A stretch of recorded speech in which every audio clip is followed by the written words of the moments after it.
Il y a souvent, on se divise les tâches et puis on se rend compte que la semaine d'après, il y a une personne qui a tout simplement pas fait son travail. Et là, c'est assez frustrant parce qu'il se retarde lui-même, mais il retarde aussi tout le groupe parce que nous, on doit rattraper son travail et on s'était peut-être pas préparé pour ça. Donc là, ça peut causer des conflits dans un groupe.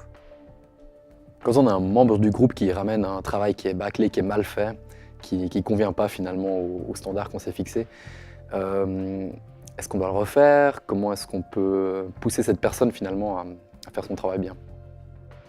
Alors c'est la question de qu'est-ce qui se passe si tout d'un coup dans un groupe on a l'impression qu'il y en a un qui ne fait pas son travail ou les tâches qui avaient été décidées, selon la séparation en fait, qui avait été décidée.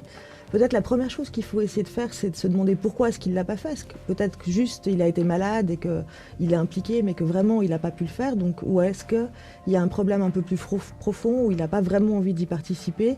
Et dans ce cas-là, il faut essayer de comprendre pourquoi est-ce qu'il y a un peu ce manque d'investissement. Donc essayer d'en discuter, de le repérer assez tôt aussi, pour pas que tout d'un coup le travail du groupe soit mis en péril. Donc dès le départ, se mettre d'accord sur qui fait quoi et comment.